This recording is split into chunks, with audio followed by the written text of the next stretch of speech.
Natural Habitat Adventures is pleased to be bringing you this webinar, The Great African River Safari. And we're here today with our presenter, Dave Luck. I'd like to tell you a little bit about Dave and then I'll turn it over to him. Growing up in Zambia and spending time in the bush, Dave developed a passion for the wilderness, learning how to survive in harsh environments, tracking animals, and accompanying anti-poaching patrols to combat elephant and rhino poaching in the wild Luangwa Valley. He spent his early guiding days in Zimbabwe's Matusadona National Park in the Okavango Delta in Botswana. Dave now lives and works in Botswana, where he has led privately guided trips for many years. And as a Natural Habitat Hall of Fame expedition leader, he currently leads several different itineraries through some of the country's most pristine wilderness. Though Dave specializes in elephants and birds and has a passion for reptiles, especially chameleons, his deep knowledge of everything Africa is astounding. So let's turn it over to Dave. Welcome, Dave. Thanks very much. Welcome, everybody. Okay, folks, the first image that we see here on the opening slide was actually taken in the Chobe National Park, which is where we're going to be visiting. And that was at one sunset where a whole lot of elephants came down and started having a drink of water and a dust bath. So I'm going to chat to you during this presentation about this great African river safari. It's a really exciting itinerary. I have spent some time in this area, so I'm looking forward to presenting.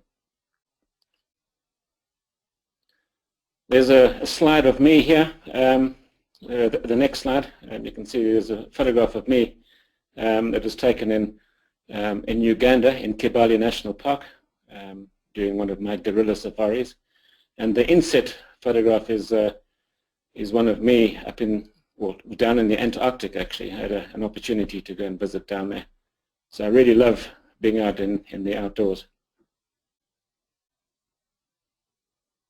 So first of all, folks, on this the map of southern Africa, courtesy of NASA, you can see just where that arrow is, and if I take my cursor, you'll be able to see this sort of area here where I'm circling is basically where this itinerary takes us. Starting sort of up in Zambia on the Zambezi River, and then working our way down until we end up in the Okavango. So the Great African River Safari is just that. We're going to be exploring three of Southern Africa's great rivers, the Zambezi, the Chobe River, and also the Okavango River, which terminates in the Delta, which is where we'll be ending our safari. This is the Okavango Delta right over here. You can see it from space. It's quite incredible.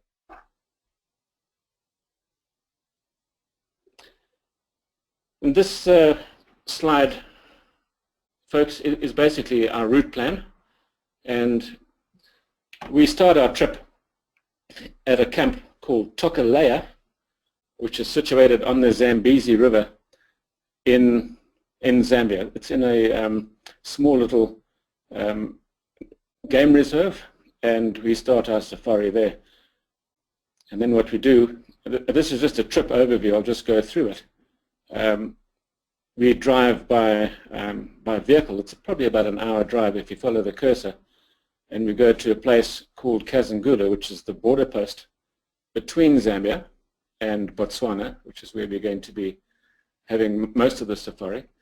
And then we'll cross over and we'll spend time, 3 nights actually, on this houseboat called the Chobe Princess, which I was privileged enough to have a couple of days on this houseboat and had a wonderful time there. So I'll share my experiences with you on that. And then after that, what we do is we fly into the cylinder area, which is down here. It's about a 45 to 50-minute flight with a charter aircraft into this area, which is really good for game in particular. You can see there's two permanent water sources here. There's the Chobe and the cylinder channel. This is the Okavango Delta here. So there is a little channel connecting. I'll talk a little bit about it later, but this camp is situated on the channel, and it's a wonderful place for us to walk and to do game drives and photograph animals and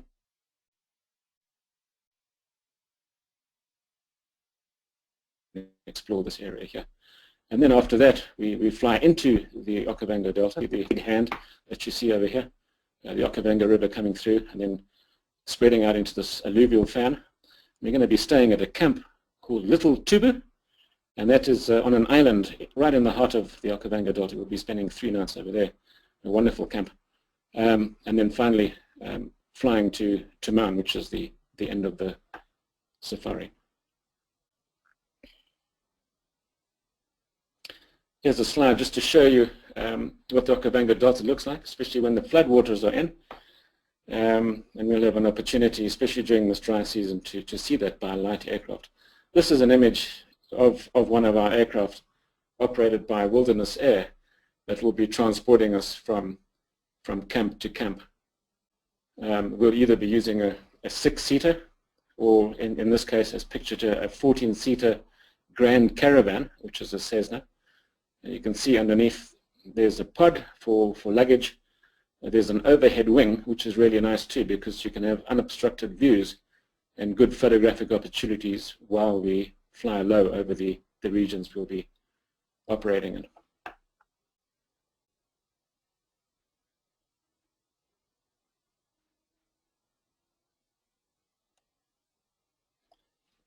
So we're just going to go back to the beginning there, folks. Sorry, this is going one too many. Let me just click back. There you are. This is just an aerial shot just to show you what Tokalea camp, or the layout of the camp, looks like. You can see the camp over here. It's situated on the Zambezi River. This shot was taken during the dry season. You can see there's hardly any vegetation here, with the exception of some trees, and the river is at its lowest. But nonetheless, a really beautiful river to go and explore, and to go and do some boating activities. As I mentioned earlier, the camp is actually situated in a small little nature reserve that has some rhino and some other wildlife inside it. So there's an opportunity to have a look for animals while we're there too, as an introduction to this safari.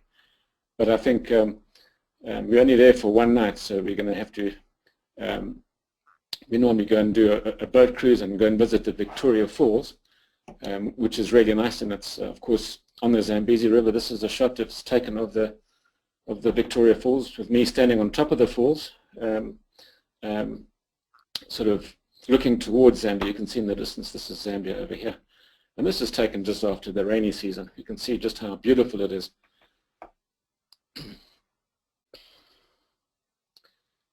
There's another beautiful shot of the falls in absolute beauty here. This was taken just after the rainy season, so a lot of water falling down. It's the largest body of water, falling body of water in the world, actually. It's just, the highest point is about 300 feet, and it's just over a mile wide, so it's quite a spectacle.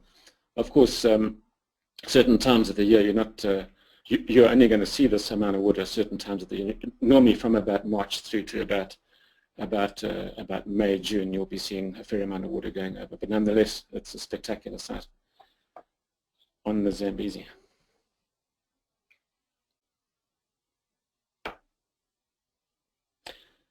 So once we've stayed at Tokalea, folks, we'll do that road transfer, and then we'll cross over into Botswana, and we'll continue on our journey with the Chobe Princess, which is this beautiful houseboat. This is a really interesting and very beautiful satellite image taken of the Chobe floodplains, or a portion of the Chobe floodplains, and you can see how extensive they are. You can see the dry Kalahari sands just where my cursor is, and beneath that, this sort of dry area here. And then to the north of that, all this green, or beautiful sort of patterns that are forming here, are the channels of this beautiful Chobe floodplain. Once again, just after the rains, what happens is the Zambezi River, which is up in the top right-hand side here, flows down with all this rainwater. And then just out of the picture, the Chobe River fills up with water from the Zambezi. There's sort of a backflow, and it fills up all this myriad of channels. It's truly spectacular. And this houseboat called the Chobe Princess, the one that we will be staying on, is moored along this main channel here, as you can see on the cursor. This is the area that we are going to be exploring. And being permanent water up here, or a permanent water source up in Botswana, especially during the dry season, a lot of animals come from this dry interior here at the bottom to come and water on the Chobe, and of course to come and feed on some of these grasses that are growing on here too. And if you look just to the right of the picture here, folks, you'll see there's a small town. That's a town called Kasane. We will be driving into Kasane, and we will be going to an island called Ipalila Island, which is over here. It's actually in Namibia, and it's not in Botswana, and you'll be doing a customs and immigration clearance there. And then from there, we'll be boating to our houseboat. It's probably about a 45-minute to about an hour boat cruise. It's a most spectacular boat cruise. And we will go all the way along until we meet up with this spectacular houseboat. She has 3 different moorings during the three-night stay with her, so that there's a nice change of scenery. Also, if you just look to the right here, you'll see the strip. This is actually Kasane International Airport that is based just about a 10-minute drive outside of the main town of Kasane. And this is the airport that we're going to be flying from into our camps. It's quite a sophisticated airport for sort of Botswana standards. It's just been upgraded, brand new runway and a brand new terminal building, and we will be flying out of there into our first camp, which is the Cylinder Explorer camp. So just talking about the Chobe Princess, here's a wonderful image of this houseboat. The Chobe Princess is it's a triple-decker houseboat. It's 55 feet long from the bow to the stern. She has some tender boats with her for fishing and for game viewing, and we'll have a look at some of the photographic boats that she's got. She has boats that are specifically built to take photographers or people who want to take photographs, which is a really nice feature on the boat. You can see the lower deck here. She has 5 suites, either twin or double configuration on the beds, and then there's an upper deck with a dining room and the lounge area, a bar, and an outside area with a plunge pool as well. You can just see where the cursor is hovering. There's actually a plunge pool for those hot days that we get up in Botswana. It's quite nice to sit in there with a cocktail or with a cool drink and watch maybe some elephants drinking water not too far from you.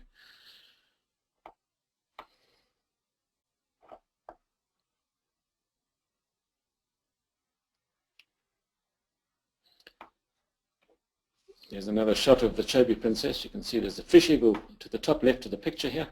We'll see plenty of fish eagles, which is related to the bald eagle of North America. They're cousins, a very similar sort of coloration.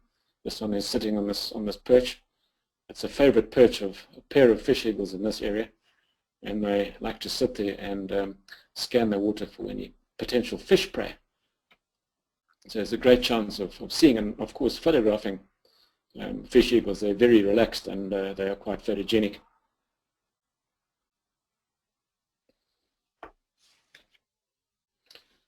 Folks, here's an image of one of the suites, one of the rooms on the Chobe Princess.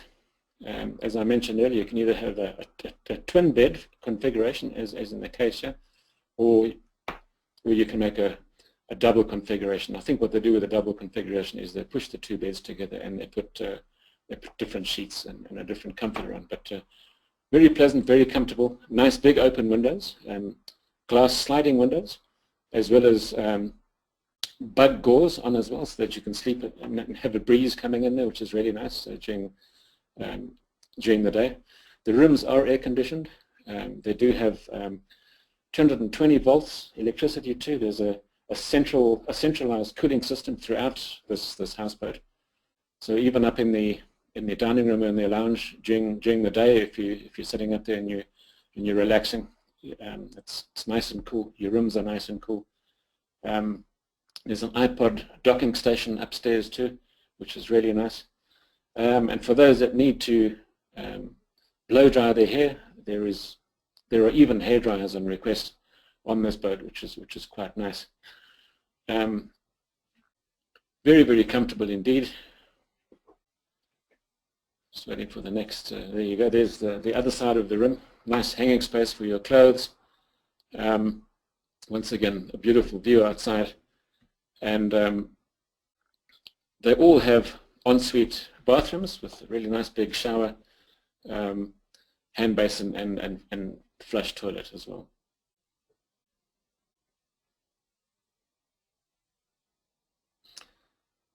Here's a wonderful setting. I took this during my stay on the Chobe Princess. On the last night we had a dinner inside, and you can see the Chobe River in the distance and part of the floodplains. This is just after sunset. Truly magnificent. There's a really top chef on board too who whips up some really good, delicious meals there. They've got some really nice wines. It's a wonderful atmosphere, a really nice experience. Even to go outside onto the top deck and to go on the outside deck and go and sit there and just listen to the night sounds. It's truly spectacular.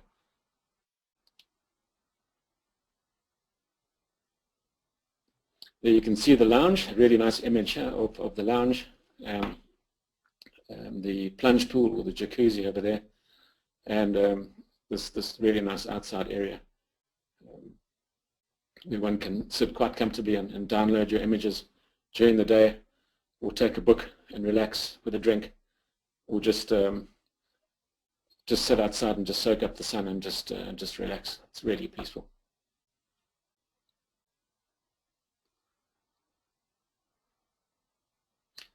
A different view looking into the lounge area. Really nice sort of outside area where you can sit. We often see quite a lot of animals from this outside deck too, so it's always handy to have your cameras with you all the time. Otherwise you'll have to run downstairs and then pick up your camera and come dashing upstairs again. So bear that in mind, keeping your camera handy at all times. You never know what you can see. The next slide shows some elephants that we saw that came down just after this image was taken to come and drink water. This is a place called Elephant Bay, which is one of the moorings where we actually stop for the night on this particular houseboat, on this trip. Really, really nice. The next morning, actually, just after this image was taken, unfortunately I wasn't there, but some lions came down, 4 lions came down and drank water just where these elephants were busy drinking water.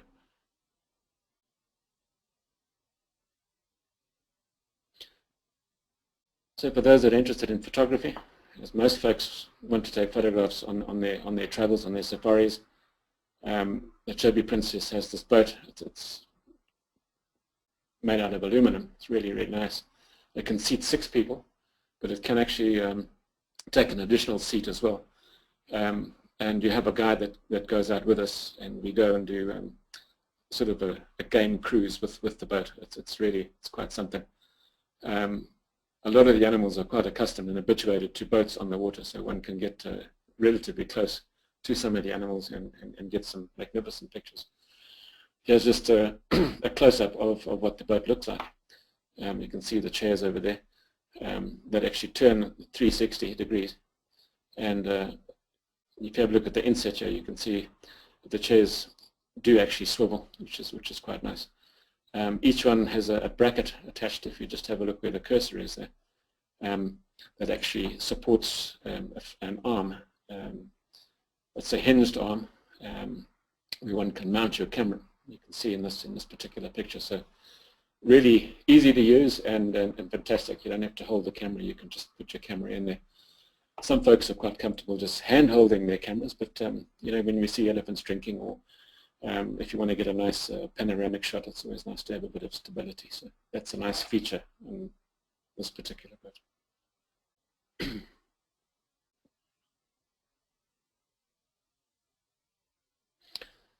So there are great photo opportunities on this cruise. A lot of bird life, as one can imagine. This is an African darter, which is related to the North American anhinga that you get down in the swamps in the south. This particular one is drying its wings after fishing. We got reasonably close to it before it actually flew off, but one can get pretty close.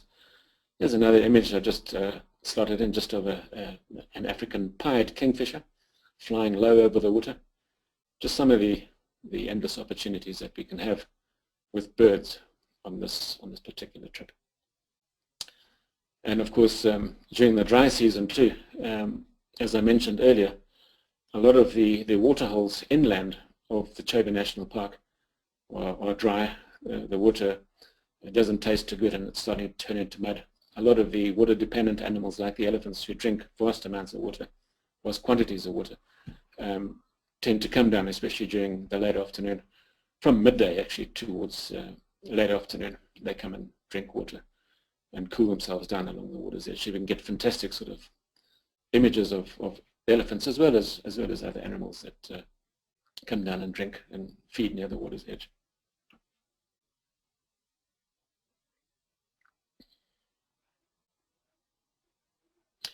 Always an opportunity to photograph crocodiles too. This particular individual here, you can see at the front of his snout is slightly out of focus. He was so close that I had to focus on his eye, which is a little, sort of a couple of inches behind his muzzle. So he was probably maybe 4 feet from the front of the boat, and he was just sitting there. He was completely nonchalant.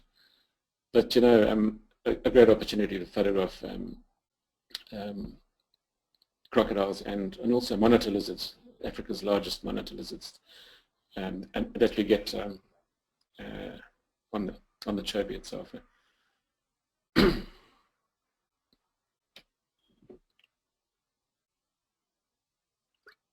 Sorry, I'm just having some water. Folks, here's a close-up of one of the aircraft that we could be using. This is a Cessna Grand Caravan. This is the 14-seater, operated by Wilderness Air, that will be able to fly us into the camps. And you can see this is called a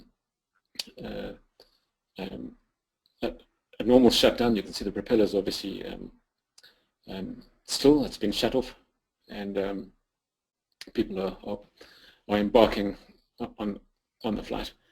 It's a great opportunity while we're flying too, and of course we are friendly, and we're always friendly to the pilots. But what I'm trying to say is we know the pilots pretty well, so we can always put in a request just to fly low over the Chobe River and have a look and see if we can't photograph elephants or other animals, or just a panoramas from probably about 300 to 400 feet above the air. So yeah, that's what the planes look like, folks. And we'll be using these aircraft, these charter flights. We have 3 charter flights on this particular departure. Very comfortable, very nice, and the flights, the duration of the flights is not longer than 45 to 50 minutes, relatively short.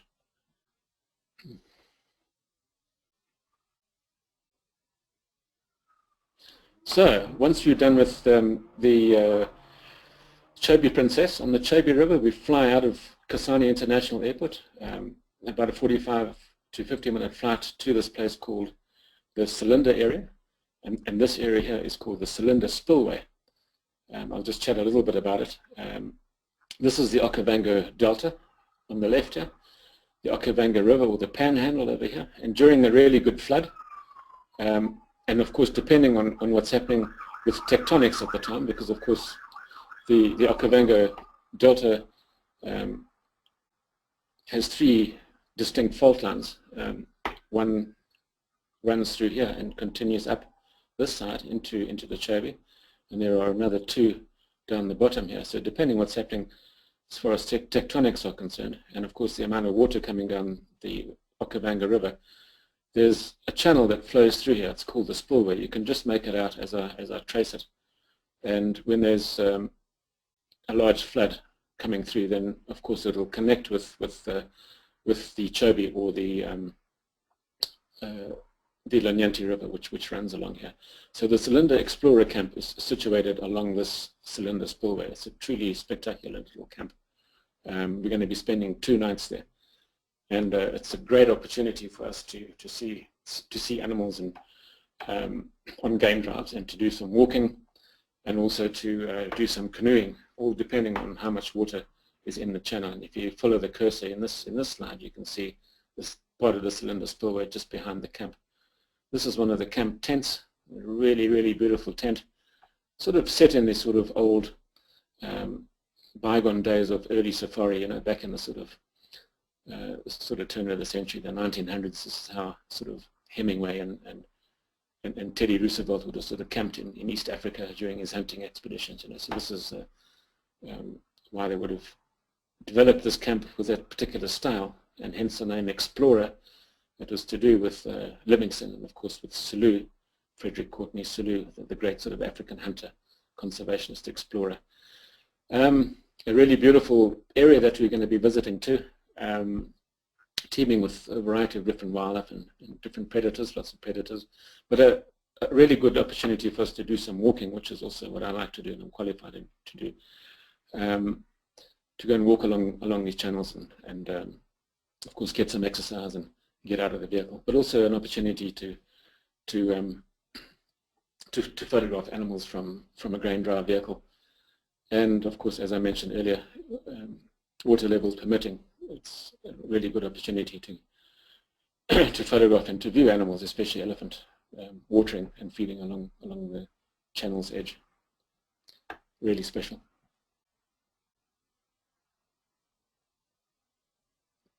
See how spectacular and how magical it looks here. This is the camp crew setting up just at sundowners, making a fire and setting up a drinks table for when the guests come back from an activity in the afternoon. This is what you'll sort of see just prior to dinner. It's really beautiful. This is a big jackalberry or ebony tree here, which provides shade for the camp. And there's a couple of mangosteen trees situated in the camp too, and it's a really special area. Quite a lot of wildlife to be seen here, as I mentioned earlier. This was taken sort of or during the summer months, as you can see. And these are some youngsters here. These are impala. It's a female impala or ewe. And these are some youngsters that were born sort of in November. So just looking at the age, this is probably taken in about January, February. You can see it's still relatively green from the rain. It's also a good opportunity to see some predators here too. There's good populations of lion, wild dogs, leopard, the occasional sighting of cheetah as well. You can see there's a young cub just to the left of the image over here. This was taken in the spillway too. I think this lioness was looking at a terrapin, which is a kind of turtle that was in the water just on the other side of the bank. If you notice, if you look just really carefully, just above her ear, there's a dragonfly. When you just noticed it now.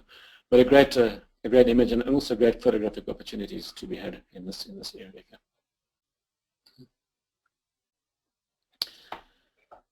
We then fly into the heart of the Okavango Delta to an island that's about 5 miles by about 3 miles wide. The island is called Hunda, spelt H-U-N-D-A, and we fly from Cylinder. It's about a 40-minute flight to Hunda Island for this little camp called Little Tubu, which is wonderful. We're going to be spending 3 nights there. That's one of my favorite camps. I've spent many a year here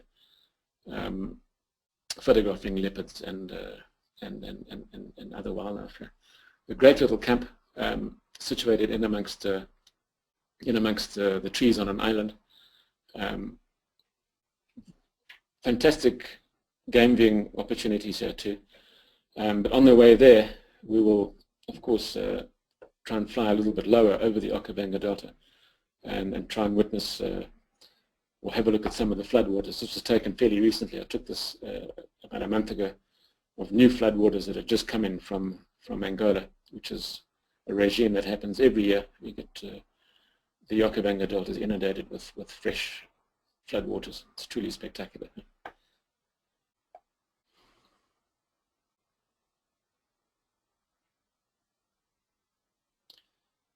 A lot of giraffe on the island. This is, of course, taken during the dry season. You can see the grass is starting to die back. This is also a really good time to view animals too. The bush is thinning out. It's a lot easier to see them. Good opportunities to see big herds of giraffe, elephants, zebra, a variety of antelope species, predators too, as I mentioned, good birds. Also an opportunity to do some walking here. We're going to be there for 3 nights. I know the area pretty intimately. Some pretty interesting places that I like to go and visit on foot. It's really nice. There's also an opportunity here too to go and, of course, depending on water levels, I think there's a good opportunity to go on a mokoro, which is a dugout canoe. 2 people can go in a dugout canoe, and it's poled by a local tribesman who stands on the back and poles you through. It's the most amazing trip. It's non-motorized. It's very peaceful. You're low to the water. It's very safe. It's a great opportunity to photograph birds and to take in the scenery and just to relax. And there's a good opportunity to do that here too.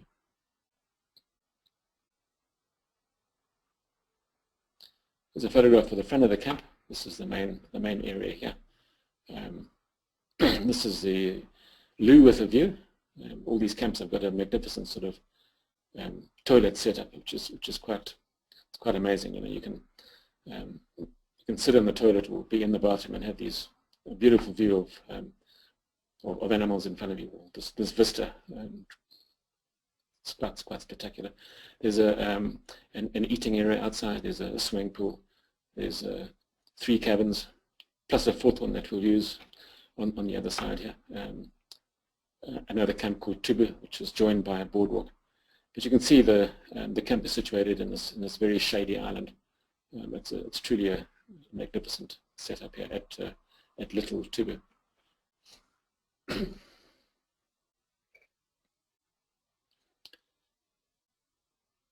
A lot of elephant come and visit the island too, so there's even come to the camp perimeter. There's a good opportunity of seeing and hearing them too, especially at night time feeding.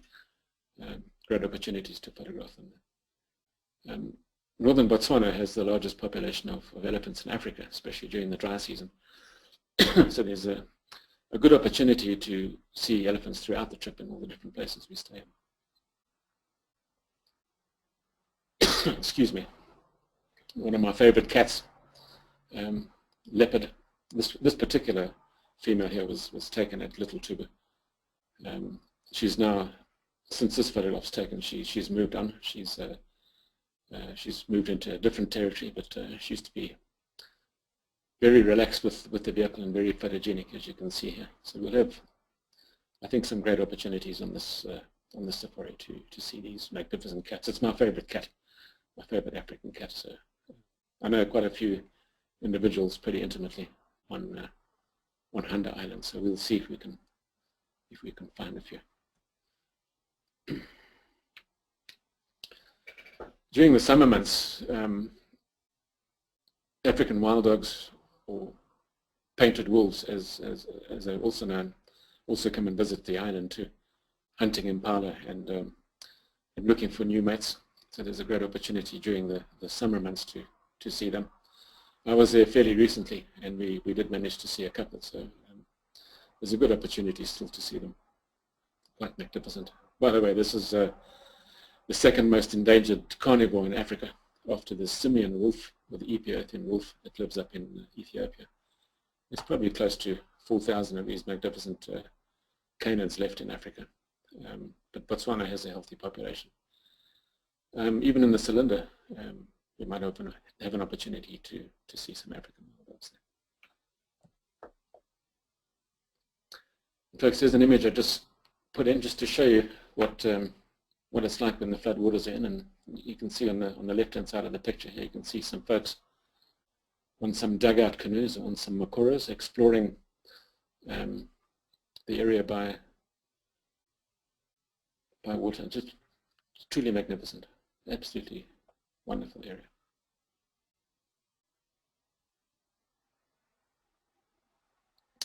And that wraps the trip up in a nutshell, folks. I hope you've enjoyed that. And I'll try and answer as many questions as I can in the questions and answers that follows this. Thank you very much for listening. Dave, thank you so much. That was a terrific presentation. We have quite a few questions here, so I am going to just go right into those. This question just came in. It says, since the wildlife viewing is better during the dry season, how does this affect river cruising? No, the river cruising is fine because, of course, during the dry season, a lot of animals need to, oh, you mean as far as water levels are concerned? It's really interesting because during the dry season,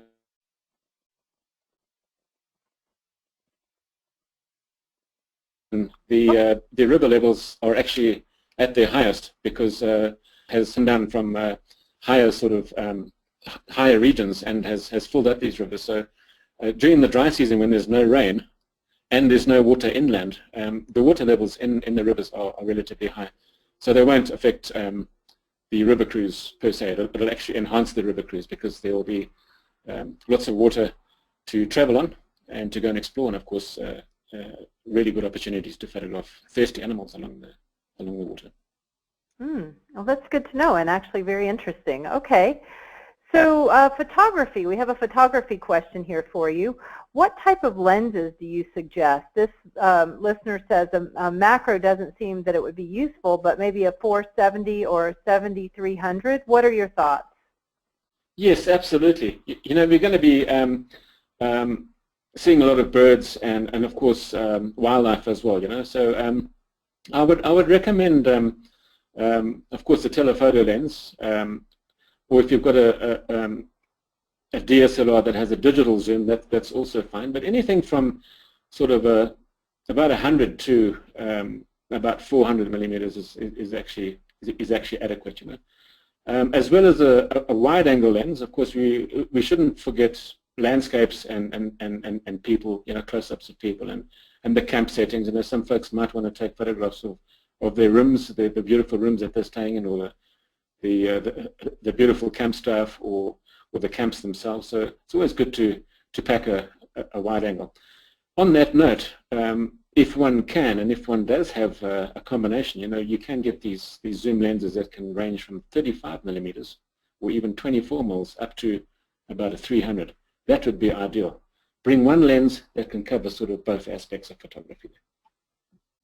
That's great advice. Thank you. And a question here about the walks. How long are the walks? It all depends on the people who are with us. You know, the fitness of the people, how long they want to walk. You know, it all depends whether the guests would like to go on sort of an exercise walk. You know, do a fairly brisk sort of walk just to get sort of a cardio sort of exercise thing. Otherwise, just a nature walk. It can be anything from sort of an hour sort of leisurely walk to probably 2 hours. You know, it just depends on the comfort levels of the people, of the guests that are on the walk. Okay. All right. Thank you. And I'm going to go back to the photography. We have someone here, I think, who's traveled with you before. She says, "Hi, Dave, your favorite Makoro photographer here. Just wanted to say the trip I took with you years ago was great. Will you be doing a night photography on this trip as well?" Yes, that's a really good question, you know, especially on this up-and-coming trip, the one that I'm leading shortly. We're going sort of into the dry season too, so hopefully there won't be too many clouds. So there's always an opportunity to do night skies, you know, the stars. We can do long exposures on the stars, which is a favorite of mine. There's a place at Little Tubu that I like to do that, but I think we could probably even try on the boat if there's not too much movement and not too much light. One has to remember that on the houseboat, we are the only people staying on the houseboat, which is quite nice. So we've got exclusivity there, as well as at Cylinder and at Little Tubu. Actually, in all the places we'll be staying. If we have six guests on the trip, then of course we'll have exclusivity. So there is a possibility to do night photography in all the places visited. Absolutely. Okay, perfect. Thank you. And then another photography question: should we bring tripods? Tripods, you know, They're quite cumbersome. They're really good, of course. They're quite cumbersome, though, especially in the vehicles. Monopods, I would recommend probably bringing a monopod if you could, because they're easier in the vehicles. Most of the vehicles that we're going to be in anyway have bean bags or some sort of a device that is sort of clamped onto a bar that is padded that one can put their camera on. Quite a few guests on my previous safaris didn't even bring a tripod or a monopod, and they were quite comfortable with the bean bags that we provided. But if you would like to bring either or, I would probably suggest a monopod. I think it'll be probably easier, depending on what kind of photographer. You know, if you're really keen on doing some landscape stuff and you want to be out of the vehicle, especially at like sundown or time when there's low light conditions, when one would actually require a tripod, then by all means, you know. But just take into consideration the weight factor, and of course, yeah. So yeah, I hope that answers your question. Yeah, and speaking of the weight restriction, there was a question about what sort of luggage restrictions there might be. I think on these trips there's a reasonable amount of weight allowance per guest. I think it's 44 pounds if I'm not mistaken. Mm-hmm. Okay. Yeah. And is motion sickness ever a concern? Not so much on the flights, but the boat. No, not at all. It's quite a big boat. It's very stable. Large surface area. You know, it's sort of 55 feet long and probably by sort of 25 feet wide. It's quite large. So there's and there are no waves at all. So it's completely flat. The rivers that we or the river that we're going to be on. So as far as motion sickness is concerned, I think the only concern regarding motion sickness would probably be in the charter flight. You know, sometimes, especially if it's hot, you might get a bit of turbulence. There might be a bit of turbulence. That's about the only sort of motion sickness. But if one does suffer, I do recommend probably bringing some Dramamine or maybe some of those scopolamine patches that you could put behind the ear. And those work really well if you do suffer from motion sickness or nausea. Okay, perfect. Thank you. One more question here we have about the bathroom facilities. Are those en suite or are they shared facilities? No, they're en suite. On the boat, they are. In actual fact, everywhere we go, there are en suite facilities. Yeah. From Tokalea, you have an en suite bathroom. Cylinder, of course, the boat and at Little Tube. But of course, in the main areas, you know, if we're having lunch or dinner, there is a communal sort of bathroom facility for people to use. Instead of having to walk all the way back to their cabins, they can use the facilities that are available closer. You know, yeah. Mm-hmm. Okay, very good. Thank you. And I think we have just one last question here. Do you happen to know the pricing? How much the trip? Oh, I'm sorry. This isn't about pricing. This is about something else. It says how much of the trip is focused on photography. So sorry about that at first, but there you go. How much of the trip is focused on photography? Look, once again, it all depends on the people, you know. And I'm sure 90% of folks that travel on safari want to record it somewhere along the line with photography, you know. So if people are really sort of photographic enthusiasts, of course we can concentrate on it. If people aren't that sort of enthusiastic about it, or they aren't that interested in it, then we don't have to concentrate on it at all. It all depends on the people. And of course it can be an individual thing too, you know. We can concentrate on some people, and other people we can sort of just let them be, you know. So it all depends on, and of course on the group dynamics too. But generally, you know, this isn't a photographic sort of departure per se. We're not sort of concentrating on photography as like some of our other departures mainly are. But nonetheless, you know, I'm there if anybody needs a hand or if anybody needs any advice. Okay, perfect. Thank you. All righty. So it looks like that just about covers it. I am going to turn it back over to you now for any closing comments you might have. I would just like to say it's been wonderful hosting this webinar, and I hope that we'll see some of you folks on this trip. I'm really looking forward to leading the first one coming up soon. And if you do come over, safe travels. And once again, thank you for listening, and also thank you, Lee, for participating here.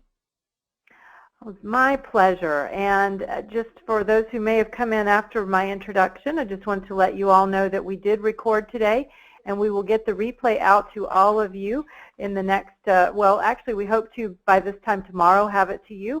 So be watching your email for that. And thank you, Dave, so much for making arrangements to be with us. And with that, we will say good day and conclude the webinar. Goodbye, everybody.